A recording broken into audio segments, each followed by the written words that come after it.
ಎಲ್ರಿಗೂ ಶುಭೋದಯ ವಿದ್ಯಾರ್ಥಿಗಳು. ನಾವು ಕಳೆದ ತರಗತಿಯಲ್ಲಿ ಹಸಿ ಮಸಿ ಕೃಷಿ ಪಾಠದ ಒಂದು ವಿವರಣೆಯನ್ನು ನೋಡ್ತಾ ಇದ್ವಿ.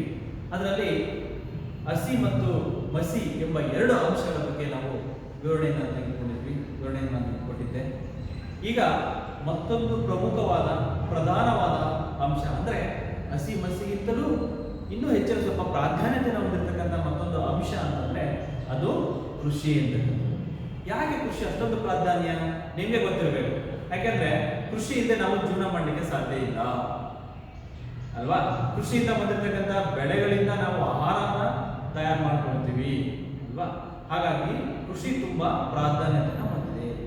ಅದರಲ್ಲೂ ನಮ್ಮ ಭಾರತದಂತಹ ರಾಷ್ಟ್ರಗಳಲ್ಲಿ ಮೊದಲು ಹಿಂದೆ ಕೃಷಿ ಪ್ರಧಾನವಾಗಿರ್ತಕ್ಕಂಥ ರಾಷ್ಟ್ರ ಆಗಿತ್ತು ಇದು. ಬಟ್ ಇವತ್ತು ಹಲವಾರು ಕೈಗಾರಿಕೆಗಳು ಸ್ಥಾಪನೆ ಆಗಿಬಿಟ್ಟು ಕೃಷಿಯ ಕಡೆ ಜನರ ಗಮನ ಕಡಿಮೆ ಆಗ್ತಾ ಇದೆ. ಆದರೆ ಮತ್ತೊಂದು ಸಾರಿ ಇತಿಹಾಸ ಪುನರಾವರ್ತನೆ ಆಗುತ್ತೆ. ಮತ್ತೆ ನಾವು ಕೃಷಿಗೆ ಹೋಗಲೇಬೇಕಾಗುತ್ತೆ. ಯಾಕೆಂದ್ರೆ ಇವತ್ತಿನ ಈ ಸಮಾಜವನ್ನು ನೋಡಿ, ಈ ಕರೋನಾ ಅಂತಹ ಪೀಡಿತ ರೋಗಗಳು ಆರಂಭ ಆದ್ಮೇಲೆ ನಮ್ಮ ಜನರು ಏನ್ ಮಾಡ್ತಾ ಇದ್ದಾರೆ, ಅವರು ನಗರ ಪ್ರದೇಶಗಳನ್ನ ಬಿಟ್ಟು ಮತ್ತೆ ಹಳ್ಳಿಗಳಿಗೆ ಹೋಗ್ತಾ ಇದ್ದಾರೆ. ಹಳ್ಳಿಗಳಲ್ಲಿ ತಮ್ಮ ಹೊಲಗಳನ್ನ ಉಳುಮೆ ಮಾಡಲಿಕ್ಕೆ ಪ್ರಾರಂಭ ಮಾಡ್ತಾ ಇದ್ದಾರೆ. ನೋಡಿ, ಪ್ರಕೃತಿ ಮನಸ್ಸು ಮಾಡಿದ್ರೆ ಯಾವ ಕ್ಷಣದಲ್ಲೂ ಕೂಡ ಏನ್ ಬೇಕಾದ್ರೂ ಮಾಡಬಹುದು. ಆ ಪ್ರಕೃತಿಯ ಮುಂದೆ ಮನುಷ್ಯ ಒಂದು ತೃಣಕ್ಕೆ ಸಮಾನ ಅಂತಾನೆ ಹೇಳ್ಬೋದು. ಅರ್ಥ ಆಯ್ತಾ? ಹಾಗಾಗಿ ಹಸಿ ಮಸಿಗಿಂತಲೂ ಕೂಡ ಕೃಷಿ ತುಂಬಾ ಪ್ರಾಧಾನ್ಯತೆಯನ್ನು ಹೊಂದಿದೆ. ಸೊ ಇಂತಹ ಕೃಷಿಯ ಬಗ್ಗೆ ನಮ್ಮ ಲೇಖಕರಾಗಿರ್ತಕ್ಕಂಥ ಶ್ರೀ ಪಂಡಿತಾರಾಧ್ಯ ಶಿವಾಚಾರ್ಯ ಸ್ವಾಮಿಗಳು ಏನ್ ಹೇಳಿದ್ದಾರೆ ಅನ್ನೋದನ್ನ ತಿಳ್ಕೊಳ್ಳೋಣ ಬನ್ನಿ. ಹಸಿ ಮಸಿಗಿಂತ ಮಹತ್ವದ್ದು ಕೃಷಿ. ಕೃಷಿಕ ನಮ್ಮ ನಾಡಿನ ಬೆನ್ನೆಲುಬು. ಒಕ್ಕಲಿಗ ಒಕ್ಕಿದರೆ ಜಗವೆಲ್ಲ ಬಿಕ್ಕುವುದು ಎನ್ನುವ ಮಾತಿದೆ.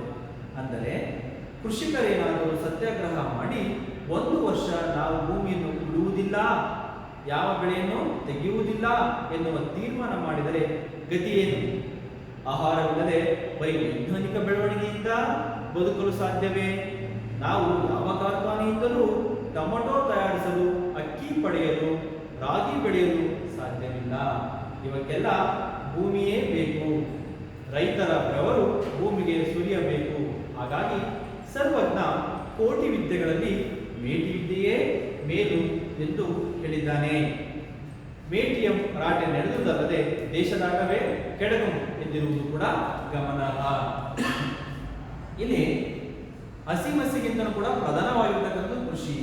ಯಾಕೆಂತ ಹೇಳ್ತಾರೆ, ಒಕ್ಕಲಿಗ ಒಕ್ಕಿದರೆ ಜಗವೆಲ್ಲ ಬಿಕ್ಕುವುದು. ಅಂದ್ರೆ ರೈತ ಹೆಚ್ಚು ಹೆಚ್ಚು ಉತ್ಪಾದನೆ ಮಾಡಿದ್ರೆ, ರೈತ ಹೆಚ್ಚು ಬಿತ್ತಿ ಬೆಳೆಯನ್ನು ತೆಗೆದ್ರೆ ಅದು ಆ ಆಹಾರವನ್ನು ಉಂಡು ಇಡೀ ಜಗತ್ತು ತೇಗುತ್ತೆ. ಅಂದ್ರೆ ಇಡೀ ಜಗತ್ತು ಬದುಕಬೇಕಾದ್ರೆ ಆ ರೈತ ಅಂತಕ್ಕೂ ಕೂಡ ಒಂದು ಕಾರಣ ಆಗಿದೆ. ಹಾಗಾಗಿ ರೈತನನ್ನ ನಮ್ಮ ನಾಡಿನ ನಮ್ಮ ದೇಶದ ಬೆನ್ನೆಲುಬು ಅಂತ ನಾವು ಕರಿತೀವಿ ಅಂತಕ್ಕಂಥದ್ದು. ಆದ್ರೆ ಇಂತಹ ಒಬ್ಬ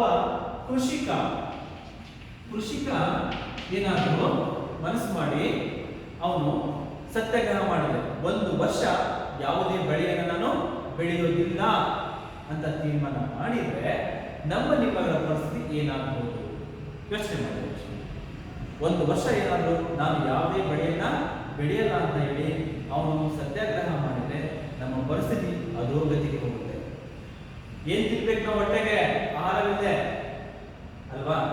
ನೋಡಿ, ವೈಜ್ಞಾನಿಕ ಬೆಳವಣಿಗೆಯಿಂದ ನಾವು ಅನ್ನವನ್ನು ತಿನ್ನಲಿಕ್ಕೆ ಸಾಧ್ಯ ಇಲ್ಲ. ಯಾವ ಕಾರ್ಖಾನೆಯಿಂದ ಆಗಲಿ, ಯಾವ ಕಂಪನಿಗಳಿಂದ ಆಗಲಿ ಟೊಮೊಟೊ ಬೆಳಿಲಿಕ್ಕೆ, ಅಕ್ಕಿ ತಯಾರಿಸಲಿಕ್ಕೆ, ರಾಗಿ ಬೆಳಿಲಿಕ್ಕೆ ಸಾಧ್ಯನೇ ಇಲ್ಲ.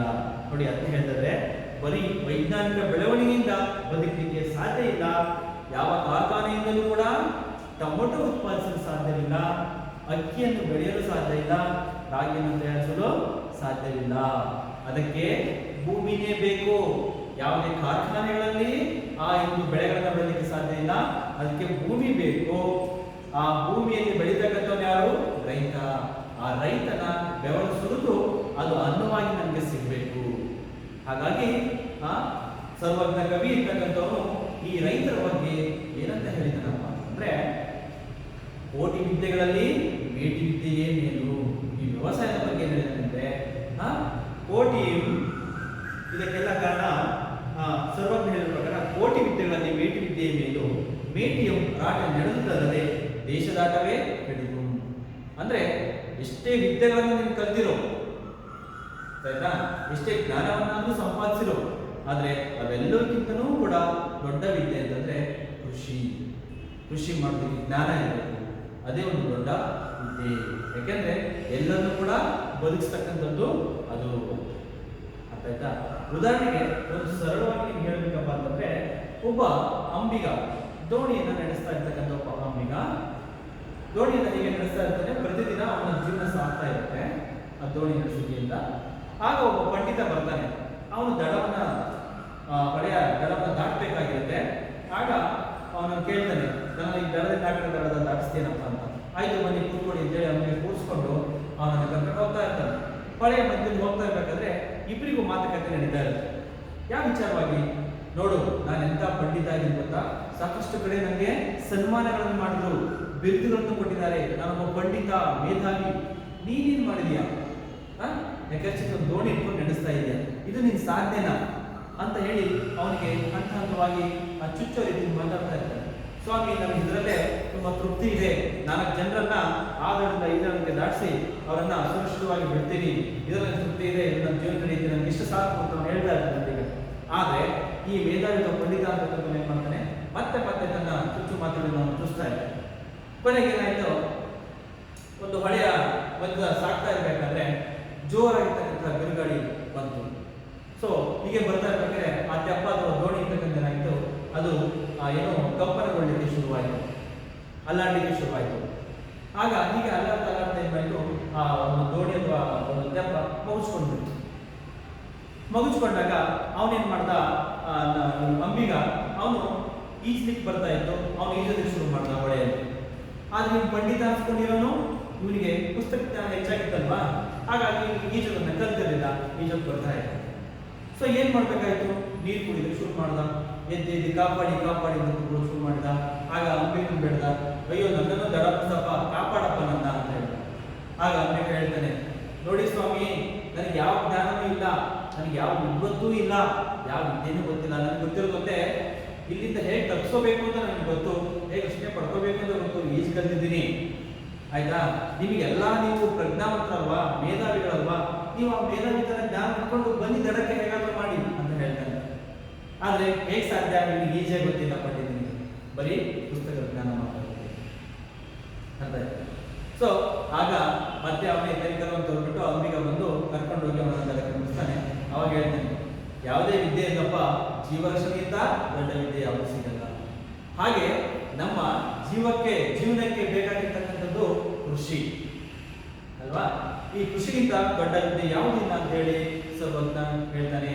ಅಂದ್ರೆ ಕೃಷಿಯಿಂದ ಬರ್ತಾ ಇರ್ತಕ್ಕಂಥ ಆದಾಯದ ಮೇಲೆ ಇಡೀ ದೇಶದ ಆಟ ನಿಂತಿದೆ ಅಂತ ಹೇಳ್ತಾನೆ ಅವನು. ಇಡೀ ದೇಶದ ಆಟ ನಿಂತಿರೋದು ಯಾವುದ್ರ ಮೇಲೆ?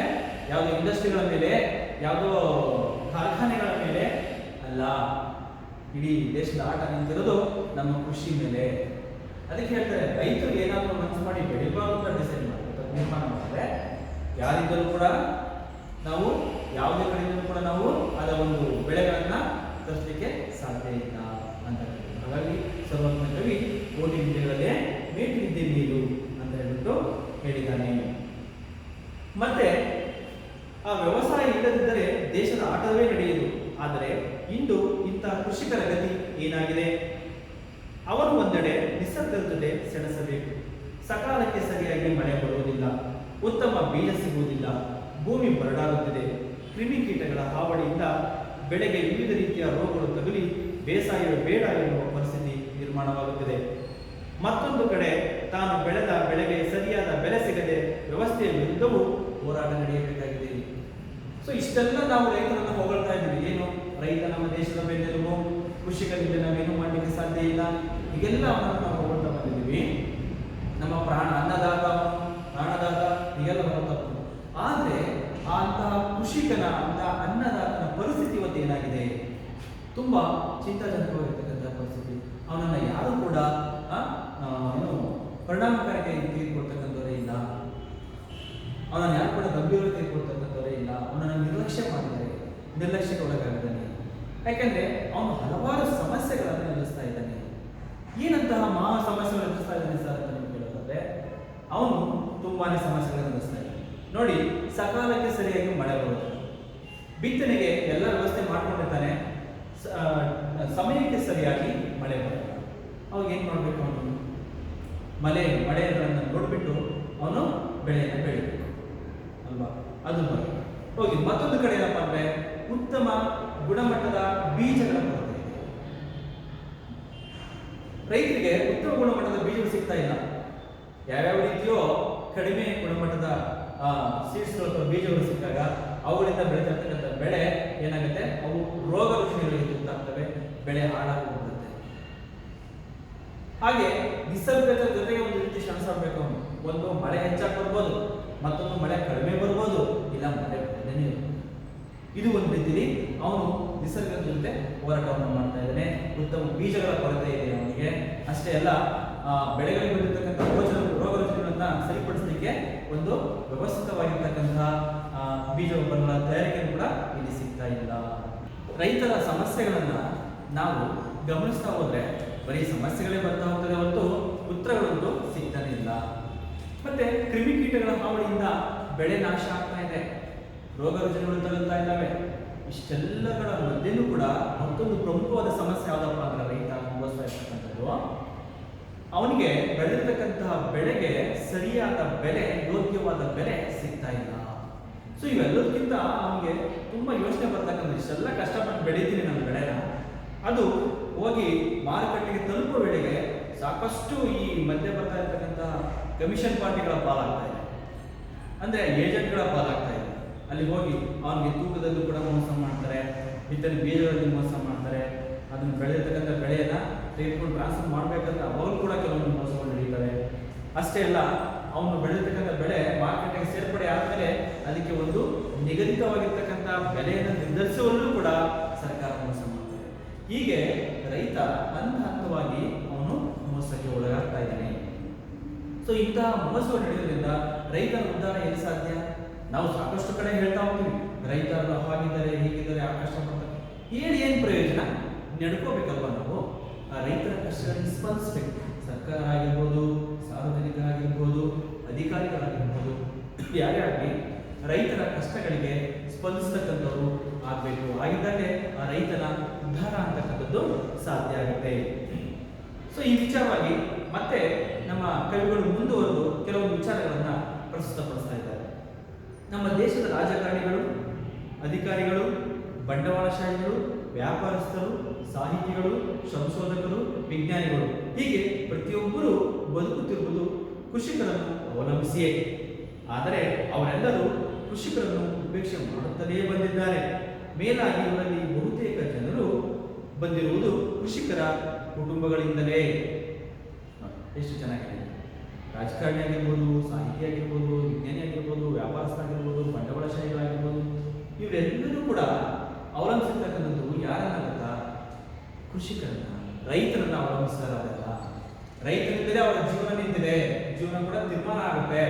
ಇಂಥದ್ರಲ್ಲಿ ಅವರು ರೈತರನ್ನ ಮರೆತಿರ್ತಕ್ಕಂಥದ್ದು ದುರ್ದೈವದ ಸಂಗತಿ. ಮತ್ತೊಂದು ವಿಚಾರವನ್ನ ನಾನು ಸ್ಪಷ್ಟಪಡಿಸಲಿಕ್ಕೆ ಇಷ್ಟಪಡ್ತೀನಿ. ಯಾವುದಂದ್ರೆ, ಇದರಲ್ಲಿ ಹಲವಾರು ಜನ ರಾಜಕಾರಣಿಗಳು, ಸಾಹಿತಿಗಳು, ವ್ಯಾಪಾರಸ್ಥರು, ಬಂಡವಾಳಶಾಹಿ, ವಿಜ್ಞಾನಿಗಳು ಯಾರೇ ಆಗಿರ್ಬೋದು, ಇದರಲ್ಲಿ ಸುಮಾರು ಜನ ಕೃಷಿಕರ ಕುಟುಂಬದ ಹಿನ್ನೆಲೆಯಿಂದ ಬಂದಿರ್ತಾರೆ. ಅವರ ಕುಟುಂಬದ ಹಿನ್ನೆಲೆ ನೋಡ್ತಾ ಹೋದ್ರೆ, ಅವನೊಬ್ಬ ಕೃಷಿಕ, ಈಗೊಬ್ಬ MLA MP ಆಗಿರ್ಬೋದು, ಅವನ ಹಿನ್ನೆಲೆ ನೋಡ್ತಾ ಹೋಗಿ ಅವರ ಅಪ್ಪ ಒಬ್ಬ ರೈತನಾಗಿರ್ತಾನೆ.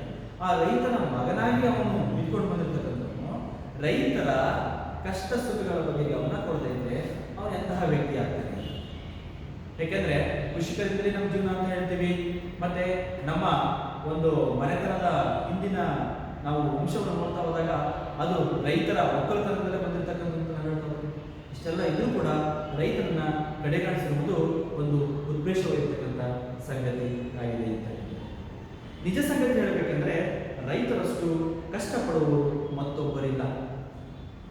ಅವರಂತೆ ತೊಂದರೆ ಅನುಭವಿಸುವವರು ಬೇರೊಬ್ಬರಿಲ್ಲ. ಇವತ್ತಂತೂ ರೈತರು ಸಾಕಷ್ಟು ಬವಣೆಗಳನ್ನು ಎದುರಿಸುತ್ತಿದ್ದಾರೆ. ಉದಾಹರಣೆಗೆ ಮಳೆಯ ಅಭಾವ, ಅತಿವೃಷ್ಟಿ, ಭೂಮಿ ಬರಡಾಗುತ್ತಿರುವುದು, ಕಳಪೆ ಬೀಜಗಳು ಇತ್ಯಾದಿ. ಹೀಗಾಗಿ ಈ ಬದುಕೆ ನಶ್ವರ ಎನ್ನುವ ಭಾವನೆ ರೈತರಲ್ಲಿ ಬಂದಿದ್ದರೆ ಆಶ್ಚರ್ಯ ಪಡಬೇಕಾಗಿಲ್ಲ. ಆದರೂ ರೈತರು ನಿರಾಶಾವಾದಿಗಳಾಗಿರದೆ ಆಶಾವಾದಿಗಳಾಗಿ ಬಾಳನ್ನು ಸಾಗಿಸುತ್ತಿದ್ದಾರೆ, ಹಾಸಿಗೆಯಷ್ಟು ಕಾಲು ಚಾಚುತ್ತಿದ್ದಾರೆ ಅಂತ. ಸೊ ಇವತ್ತು ಹೇಳಬೇಕು ಅಂದರೆ ಅವರಷ್ಟು ಕಷ್ಟಪಡ್ತಕ್ಕಂಥವ್ರು ಯಾರಿಲ್ಲ, ಅವರಷ್ಟು ಮೋಸ ಹೋಗಿರ್ತಕ್ಕಂಥವ್ರು ಯಾರಿಲ್ಲ, ಅವರಷ್ಟು ತೊಂದರೆಗಳನ್ನು ಅನುಭವಿಸಿರ್ತಕ್ಕಂಥವ್ರು ಕೂಡ ಯಾರು ಇಲ್ಲ. ಆ ಮಟ್ಟದಲ್ಲಿ ಅವರು ತೊಂದರೆಗಳನ್ನು ನೋವುಗಳನ್ನು ಅನುಭವಿಸ್ತಾ ಇದ್ದಾರೆ. ಈಗಾಗಲೇ ಹೇಳಿದೆ, ರೈತರಿರ್ತಕ್ಕಂಥ ಸಮಸ್ಯೆಗಳ ಪಟ್ಟಿಗೆ ಸಾಕಷ್ಟು ಸಮಸ್ಯೆಗಳು ಸೇರ್ತಾ ಹೋಗ್ತವೆ. ಅದರಲ್ಲಿ ಮಳೆಯ ಅಭಾವ, ಮಳೆ ಬರದೇ ಇರ್ಬೋದು, ಅತಿವೃಷ್ಟಿ ಅಂದರೆ ಅತಿಯಾಗಿ ಹೆಚ್ಚು ಮಳೆ ಬರ್ತಕ್ಕಂಥದ್ದು, ಭೂಮಿ ಬರಡಾಗಿ ಬಂಜರಾಗಿ ಹೋಗಿರ್ತಕ್ಕಂಥದ್ದು, ಉತ್ತಮ ಬೀಜಗಳು ಕೊರತೆ ಇರ್ತಕ್ಕಂಥದ್ದು, ಆಯ್ತಾ, ಸಕಾಲಕ್ಕೆ ಸರಿಯಾದ ಬೆಳೆಗೆ ನಿರ್ದಿಷ್ಟ ಬೆಲೆ ಸಿಗ್ತದೆ.